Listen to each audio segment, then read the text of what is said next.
All right, I've been wanting to make this video for the longest time. I've been using Perryman's products for about 10 years now. Back in the day, I used to use the 3-step system, which Perryman has. Now they came out with a brand new one that's a 4-step system. And this one is really cool because it has 4 different cans to really get this full cleaning in the vehicle. So what we have right here first is going to be step 1 is going to be the mass airflow sensor cleaner. So we're going to clean the little element that's in the mass airflow sensor. After that, we have the intake throttle body cleaner. That's going to be really good because on the intake throttle body, that's what allows the air to go in. But a lot of things that happen right here is that we have carbon buildup through the times that we're driving the vehicle, and it restricts airflow inside the throttle body. After that, we're going to do step number 3, and that's going to be the intake valve combustion chamber cleaner.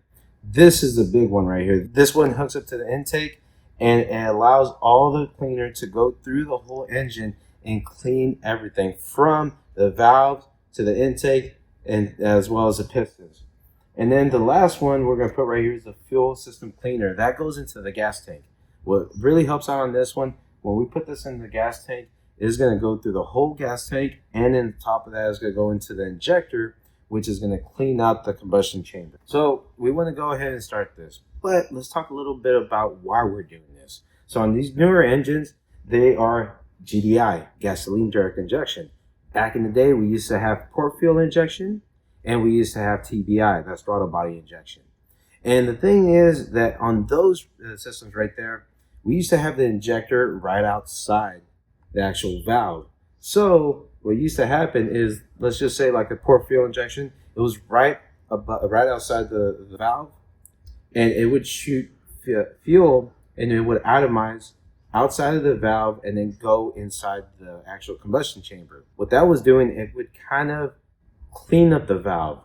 But now with this GDIs, they're actually inside the actual combustion chamber. So there's really nothing that kind of cleans up the valves. As well, the other buildups that we have is just unburnt hydrocarbons that can go into the intake, maybe from the PCV valve or blow by, and it can go into the intake, and then it settles right on the valve. It happens a lot on short distance drives, or when you're just, it's like pedal to the metal. Let's just say that you're riding too fast. That can cause all those unburned hydrocarbons to go in back into the intake, and it just cools down, and then that's where you get the hydrocarbon. So what we're going to do, I want to do a test. We're going to go through the 4 steps, and before that, we're going to put a borescope into the actual intake, and we're going to get a visual of the actual valves, how they look before and after we do this.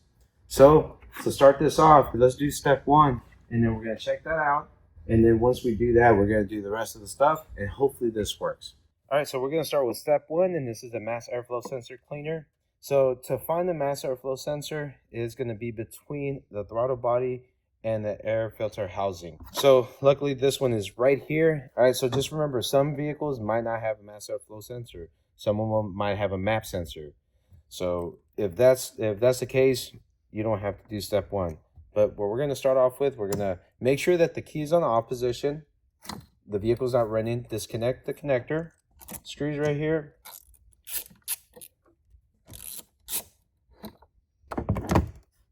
All right, so inside right here, and sometimes that gets dirty. As we can see, this one is not as dirty, but we're going to go ahead and use this. And this is mass airflow sensor safe. Doesn't get anything damaged.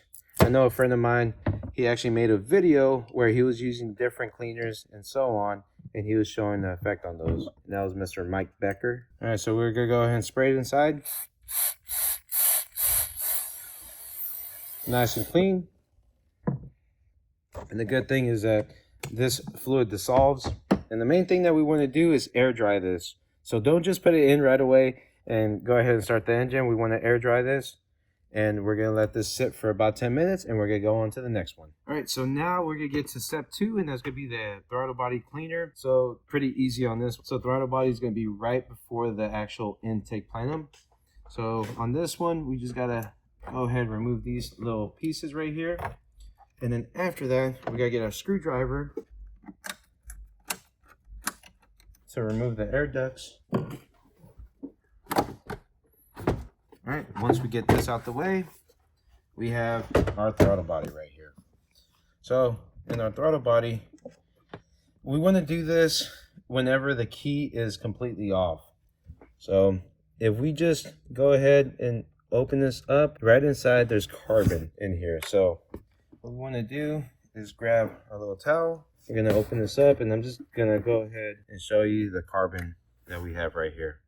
All right, so a lot of people get kind of scared that this is going to snap down. So what I'm going to do, I'm going to use my actual screwdriver to hold it in place. All right, so to do this, we're going to do the top side first. So we're going to put our actual screwdriver right there, and then we're going to get our cleaner. We're going to spray some cleaner here and go ahead and do the top side first. And make sure that you get nice and in there. Look at that gunk right there. All right, so we're going to keep on cleaning this. Spray the towel. And make sure that you use a good towel. You don't want it to break in there. All right, so now you can see after the other side was pretty good. Now we want to do the bottom side. So we're just going to move our screwdriver to the bottom side. And make sure that you don't stick it all the way in there because you don't want it to fall in. So we're going to get a brand new towel, and then we're going to do the bottom end. Check that out. All right, after we do that, we can pull out our screwdriver, and we can go ahead and just clean around there. All right, so step 3, this is where the magic happens. So this is the intake valve and combustion chamber cleaner. So this is where we actually start the vehicle and we put this cleaner in, and it cleans up everything.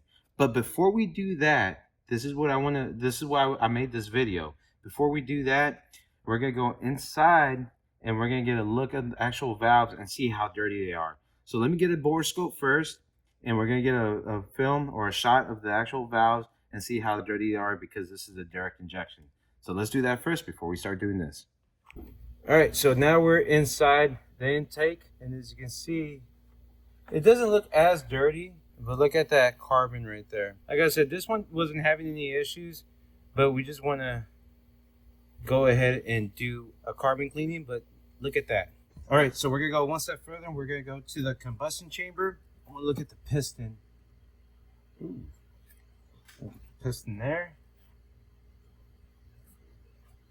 And you can see the piston doesn't look as bad. A little bit of carbon buildup, but nothing too crazy. All right, so now that we have that, let's put everything back together and let's see what we get. All right, so we're finally to step 3. We already did step 1 with the mass airflow sensor. Step 2, clean out throttle body, nice and clean. Now we're going to do step 3, which is going to clean up the internals of the engine. This is going to be the most important part, which is going to clean the gunk off of the valves, and on top of that, the interior of the engine. So this one, as you can see, is the intake valve and combustion chamber cleaner. So what we're going to do right here, this is going to be hooked up to a centralized port. And we have adapters here that we can hook up. And if you see these right here, these normally hook up to a centralized port. But as I'm looking at the engine, I don't see anything right here. There's nothing that I can actually hook up to. I can see the purge valve and the MAP sensor, but I want to have those connected whenever I'm doing my test. So what we're going to use is that Perryman's has this little thing right here. That's why I haven't put the air duct in place. This actually hooks up right here. We put the air duct and then let the vehicle run. Cool thing is, Perryman's gave us this pamphlet, and it shows you different ways to do this. So what we're going to do, we're going to go ahead and use this hook, and on top of that, they have these regulators right here. So they have a silver regulator and a gold regulator. This one is going to be for your 4 cylinders and some of your 5 cylinders, and I think some Chevys have it like that. And then you have your gold one, which is going to be your 6 and your 8 cylinder and up. So we're going to go ahead, hook this up right here.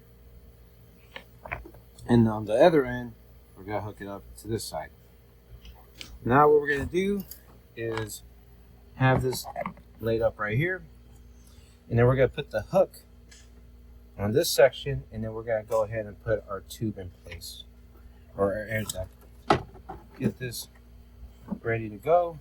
All right, so we're going to go ahead and use our screwdriver, tying this down. And we got to make sure that everything is on there nice and tight, because after this, we're going to go ahead and turn on the vehicle. So let's go inside the vehicle so I can show you exactly what we're going to do next. All right, one thing that I want to do beforehand I would just want to see what's the miles per gallon on this vehicle. So we can see right here is 19 miles per gallon. And look at this, the last 50 miles, it averages about 18.6 and the best is around 21.5. I want to check that out first before we go any further, because once we do all these cleanings and all that and give it a test drive, I want to see if this made a difference. All right, before we do anything else, let's open up the back, and then after that, we're going to turn on the vehicle, and then we're going to pump that cleaner into the engine and see what we get. All right, so now we're going to turn this on. All right, so let's go to the front of the vehicle. All right, so what you want to do right here is have this in a stable location. And now what's going to happen is we're going to go ahead and turn this on. Remember, there's a regulator right there, and there's a lock tab right here. So we're going to go ahead and press this down, lock it in place, and let it do its magic. All right, now as you can see, the can's done. Let's go ahead and turn off the vehicle. And sometimes you're gonna get some check engine lights. As you can see right here, the check engine light is on, but we can clear those codes. This is because we're adding more fuel in there. So we're gonna go ahead, remove the key, let it sit for 30 minutes because it's gonna actually soak into the intake, to the engine. And then after that, we're gonna turn it on, and then we're gonna see if we see white smoke in the back. So let's wait 30 minutes and let's see what happens. All right, now that we've finished our 30 minutes of waiting, we're gonna go ahead and remove our little hook right here from the throttle body and the intake tube. And we're gonna put our intake tube right back on, tying this up. All right, so on step 3, what it tells us to do, it wants us to go ahead and turn on the vehicle, and then after that, take it out for a 10-minute test drive so it can do the complete cleaning. What I want to do is go ahead and put our step 4 in there while we do our, 10-minute drive. So let's go ahead and do this.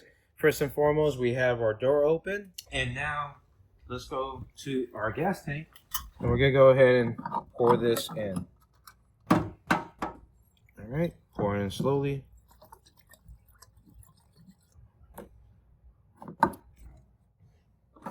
Awesome.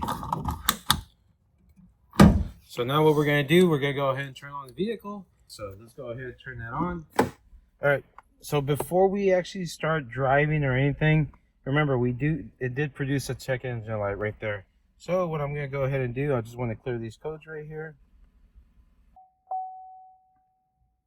All right, awesome. Now it doesn't have any codes right here. So let's pull out the truck and let's go give it a test drive. So before we go any further, what I want to do is see if we can reset this right here. All right, reset. So as you can see, miles per gallon is down. All right, I'm just kind of curious. We're going to keep this on here. It says on there to do 10 miles, but I'm going to just take it on my route that I always take. So let's go check this out and see what we get.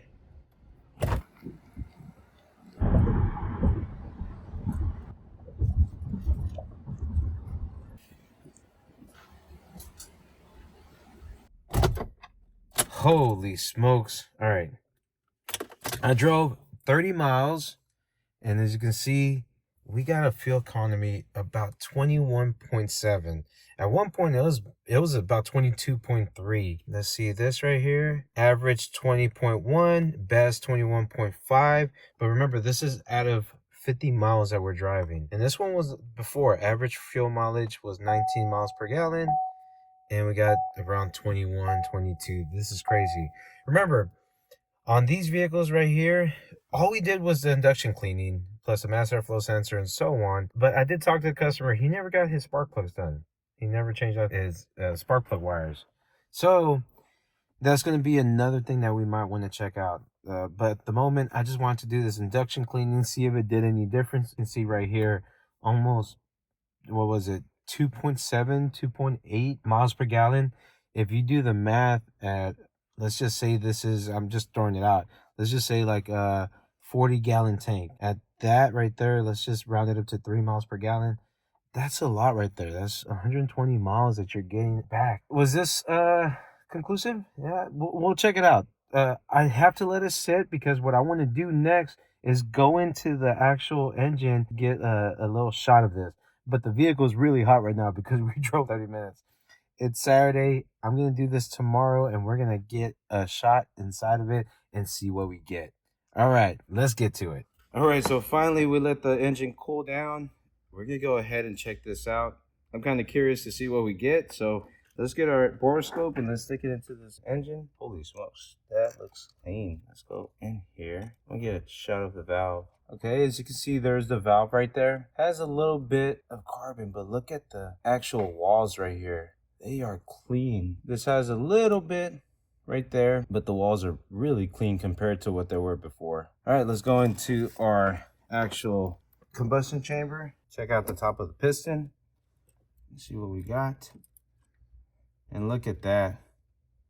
All right, we have a little bit of carbon right here. You see how it kind of has like a little glistening to it, but the rest of the piston looks pretty good. Look at that, nice and clean. It did its work. I would say maybe just one more clean, and then this can be spotless, man. All right, I like the results on this. All right, so there you go. What do you think of this? This is my first induction test I've ever done in any video right here. So as you can see right here, we did our post and pre test, and we got to see that we gained around 3 miles per gallon. And then after that, we went into the cylinder and we checked out the valves, and we did notice that it did clean it up a bit. Remember, this one has not had any services, and it has 100,000 miles. I will tell the customer right here, I would recommend another induction cleaning just to make it nice and clean. So next time, whenever he is ready for another one, he can get it done between 15 to 30,000 miles, so we can keep that mileage up. And as well, what kind of skews this up is, remember, he hasn't done any other services, spark plugs or coils.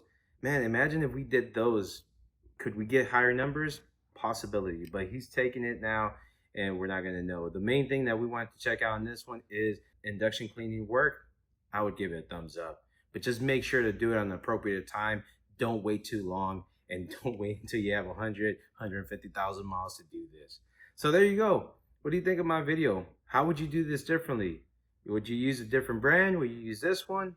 You let me know down below in the comments. So the way I always end off my videos, if you do like this video, don't forget to put a big thumbs up, and don't forget to hit that notification bell to get our brand new videos coming out from Oz Mechanics. Y'all take care. Y'all have a nice day. Goodbye. This air is filtered before it enters the engine back of the intake valves. On old